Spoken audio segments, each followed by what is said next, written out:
ने ये महसूस किया था कि प्रशासन अपना काम बखूबी कर सकती है। हमारी सरकार में हर आदमी के साथ न्याय होने की आशा उम्मीद थी, लेकिन जब मुझे यह समझ में आया कि नहीं, एक पक्ष लगातार पीड़ित जो है उसका शोषण होते जा रहा है, उसकी बच्चियां परेशान हो रही है, उसको इलाज के लिए खर्च नहीं है, उसका कोई पक्ष मीडिया के साथ ही भी नहीं दिखाना चाह रहे हैं, कोई नेता भी उसका पक्ष नहीं रखना चाहे, तो मजबूर होकर मुझे उसका पक्ष रखने के लिए आना। कॉन्फ्रेंस करने का क्या उद्देश्य है?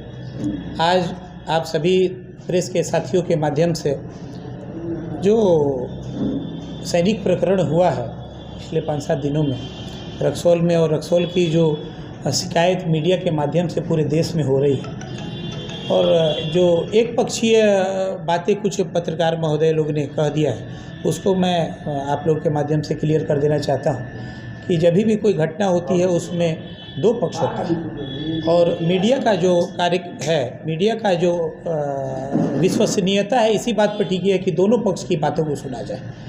कल जब एक मीडिया के साथी ने मैं नाम नहीं जानता हूँ, शायद खबरी या कोई चैनल थे, उनका नाम मैंने देखा कि कल वो बीरगंज अस्पताल में वो जाके परिचित तैयब साहब से मुलाकात उन्होंने किया, तो मैं भी गया और वहाँ पर जब उनसे मिलकर सभी स्थिति को जाना, तो मुझे यह दायित्व तो समझ में आया कि राजद का जिला प्रवक्ता होने के नाते रवि मस्करा को आकर तैयब के पक्ष को भी मीडिया के सामने रखना चाहिए, क्योंकि स्थिति जो हमारे समाज की बन रखी है, वो एक खास वर्ग के लोगों को कुछ लोग आतंकवादी होने का सर्टिफिकेट और देशद्रोही होने का सर्टिफिकेट बांटते हैं, और कुछ लोगों को सैनिक होते ही देशभक्त होने का सर्टिफिकेट बांट देते हैं। तो मुझे यह महसूस हुआ कि आकर दोनों पक्षों का बात रखना चाहिए। आते 7-8 दिन क्यों लग गया आपको भाई?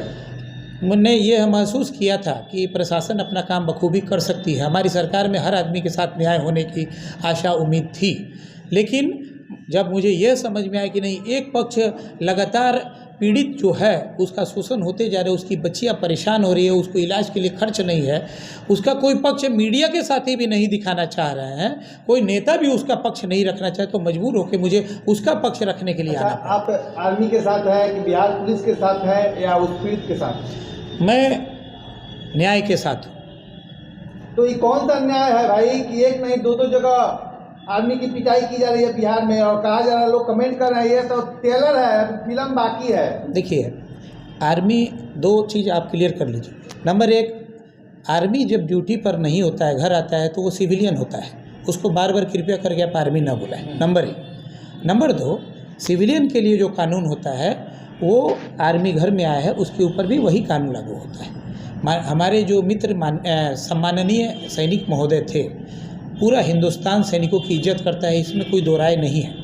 हम लोग सैनिकों के सम्मान में हैं, उनके बदौलत ही आज हम घर में आराम से बैठकर प्रेस कॉन्फ्रेंस कर पा रहे हैं। लेकिन अगर सैनिक से कोई गलती हो जाती है, किसी गरीब आदमी का हाथ टूट जाता है, उसको इलाज कराने के लिए कहा जाता है, गाड़ी थाना में जमा कराने के लिए कही जाती है और वो भागता है, और पुलिस प्रशासन अगर उसको रोकती है, उसके साथ वो गाली गलौज करता है, माँ बहन की गाली देती है, तो आवेश में आकर हो सकता है कि पुलिस ने भी कुछ इनलीगल कदम उठाया होगा। मैं उसके खिलाफ हूँ, मैं पुलिस के साथ नहीं देता हूँ, लेकिन जो पुलिस ने किया उसकी सज़ा पुलिस को उच्च स्तरीय अधिकारियों ने दे दी, हाथ के हाथ उसी दिन।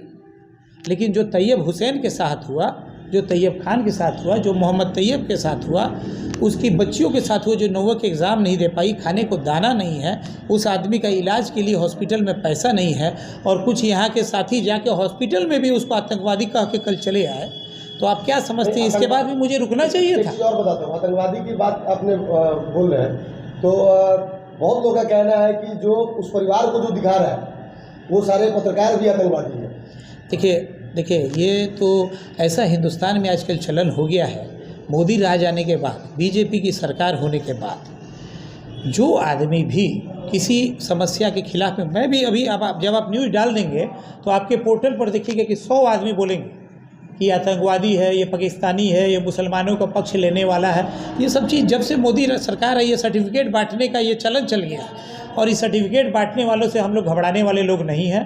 सच्चाई ये है कि गाड़ी वाले ने तैयब हुसैन जी का मार के हाथ तोड़ दिया और उसके इलाज नहीं कराया, भाग के जाने की कोशिश की। उनके साथ में उनकी साली साहिबा थी, नई उनकी शादी हुई थी, उनको जीजू कह रही थी। वो अपने सालिबी साहिबा के साथ और अपने मैडम जी के इज्जत बचाने के लिए, बड़ा बनने के लिए, हीरो बने, थाना को कह दी कि थाना में हम गाड़ी लगा देते हैं, इन लोग को हजारीमल में एग्ज़ाम दिलाना है छोड़ के, और वो गाड़ी लेके भागने लगे। जब थाना में गाड़ी नहीं आई, पीड़ित पक्ष को न्याय नहीं मिलने का उम्मीद हुई, तो थाना वहाँ गई। थाना जब अकेले जितेंद्र कुमार थे वहाँ एएसआई, थाना के साथ उनके साथ एएसआई के साथ अभद्र व्यवहार किया गया। मजबूरी में उन्होंने को एक्स्ट्रा फोर्स मंगवाना पड़ा, और एक्स्ट्रा फोर्स मंगवाए तो उनके साथ जब बदसलूकी की तो उन लोग खींच के उनको थाने में लेके आए। इतना हुआ, थाना में उनके साथ एक थप्पड़ भी नहीं लगाया गया। उनके साथ जो कानून का कार्रवाई हुआ, साथ कानून करके जेल भेज दिया गया है। अब कानून का न्याय अगर मानते हैं तो न्याय जो कर रही है उनके साथ कर रही है। तो कुछ लोग ये भी कह रहे हैं कि जो आरजेडी कर रही है ना, मात्र MOI समीकरण के तहत ही अपना काम कर रही है, क्योंकि गिरी जी का वोट इतना है नहीं और मोहम्मदन वोट है, तो राजनीति इसी पर हो रहा है। बहुत सारे कमेंट इस पर मतलब आया है। तो अगर ऐसा कमेंट जिनके के थ्रू आया है, मैं आपसे नम्र निवेदन करना चाहता हूं कि भाजपा वाले लोग आगे आकर कह दें कि मुझे मुसलमानों की ज़रूरत नहीं है, मुझे मुसलमानों का वोट नहीं चाहिए। इसमें राजनीति वोट की कहाँ है? आपको वो पीड़ित गरीब आदमी पीड़ित नहीं दिख रहा है, जिसका हाथ टूट गया और ड्रिल करके 6 उसको वोल्ट लगाया गया है? उसकी आपको 5 बच्चियां नहीं दिख रही है जो खाए बिना सो जा रही है, जो 300 रुपये की बिना नौवा का एग्ज़ाम नहीं दे पाई, फॉर्म नहीं भर पाई? आपको वो मुसलमान और हिंदू दिखा? यही तो जहर है मीडिया के साथियों। मोदी जी ने यही तो किया है 9 वर्षों में हिंदुस्तान में। आपने क्या देखा है जब से बीजेपी की सरकार आई है? हिंदू मुस्लिम, ये क्या है? मुस्लिम को अगर चोट लगे तो उसका पक्ष मुझे नहीं लेना चाहिए, क्या आप ये कहना चाहते हैं? क्या मुझे भी ये कह देना चाहिए कि सैनिक ने बहुत अच्छा किया, उसको और पटक के पीटना चाहिए?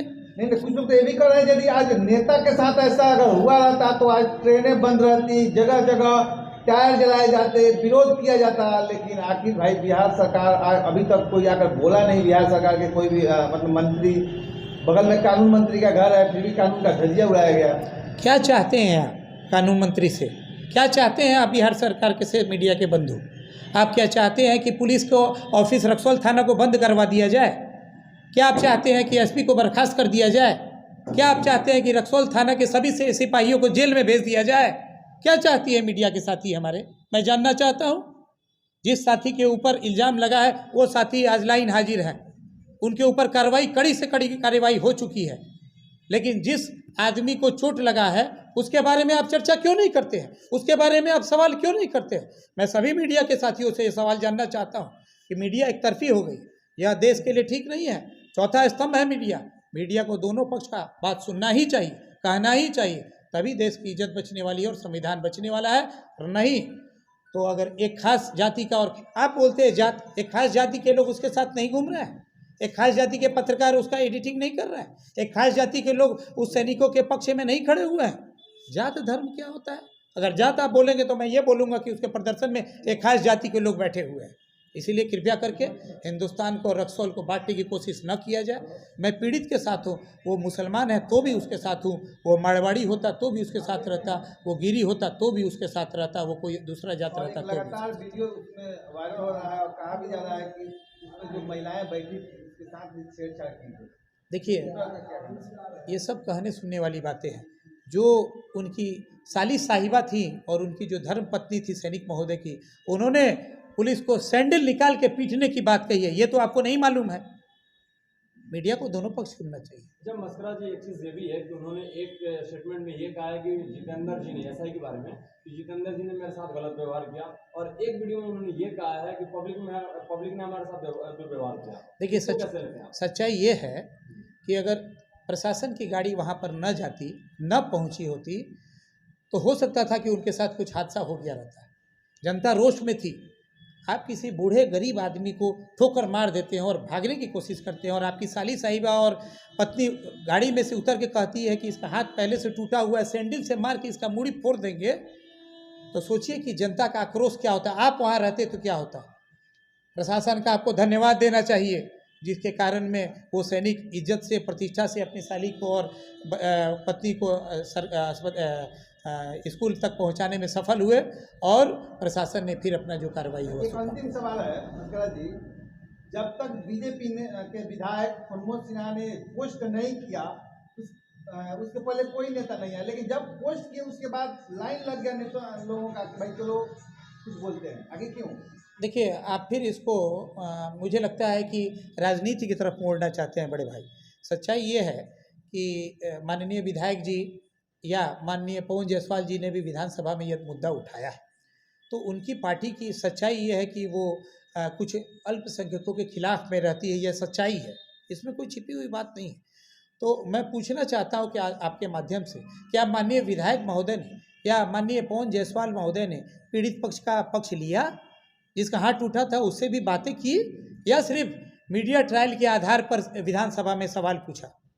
मैं आपके माध्यम से उनकी बातों को काटता हूं और विधानसभा में क्या पूछना चाहिए था मैं आपके माध्यम से पूछता हूं। मैं ये पूछना चाहता हूं, विधानसभा में सरकार से मांग करता हूं कि अगर पुलिस ने, प्रशासन ने गलती की तो पुलिस प्रशासन को कठोर से कठोर सजा होनी चाहिए, लेकिन अगर सैनिक ने गलती की है, उनके साथ रहने वाली उनकी साली ने, उनकी धर्मपत्नी ने, उनके साथियों ने अगर गलती की है तो उनके कठोर तब सजा होनी चाहिए, क्योंकि सैनिक वो आदमी होता है, वो आम आदमी नहीं होता है, वो अनुशासन में रहने वाला आदमी होता है। और उसको देखने से हमारे बच्चे, हमारे परिवार के सदस्य चाहते हैं, हमारे समाज के सदस्य की सैनिक को एक अनुशासन में मानते हैं। उसके अनुशासन जो हीनता किया है सैनिक ने, जो अपशब्द बोला है, वो कहीं से भी क्षमा के योग्य नहीं है। जांच की मांग करते हैं। इसमें मैंने पहले भी लिखित रूप से प्रशासन को यह उच्च स्तरीय जांच देने की मांग किया हूं। आपके माध्यम से पुनः मैं उच्च स्तरीय मांग भी करता हूं, और साथ ही साथ मोहम्मद तैयब जो हैं, उनके साथ जो घटना हुई है उसकी भी जांच की मांग करता हूं, क्योंकि वो गरीब है और वो पिछड़ा है, उसकी आवाज़ उठाने वाला कोई नहीं है। कुछ लोग कल हॉस्पिटल में भी, मैं आपको जानकारी के लिए बता दूं, कुछ खास जाति के लोग, कुछ खास धर्म के लोग, कुछ खास संप्रदाय के लोग हॉस्पिटल में उसको डराने गए थे कल, और उसके दामाद को, जो कि नेपाली नागरिकता रहता है, उसको आतंकवादी भी कह दिया और देशद्रोही भी कह दिया है। ऐसी बातें बर्दाश्त नहीं होगी। वो कल आवेदन देना चाहता था कि हमारे साथ ये लोग ऐसा किए हैं, मैं इनके खिलाफ आवेदन दूंगा, लेकिन मैंने बोला कि नहीं, आवेदन दे के बात को तूल मत पड़ा कराइए। वो गरीब आदमी है, उसका इलाज का खर्च कैसे होगा, उसका सम्मान कैसे वापस आएगा? आप क्या जानते हैं, मैं जब कल मिलने गया तो उनकी धर्मपत्नी मुझे पकड़ कर रोने लगी। आप रहते तो आपकी आंखों में भी आंसू आ जाता।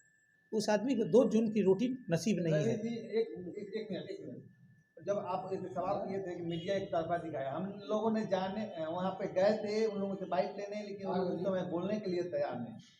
ठीक है, मैं कल धन्यवाद देना चाहता हूँ।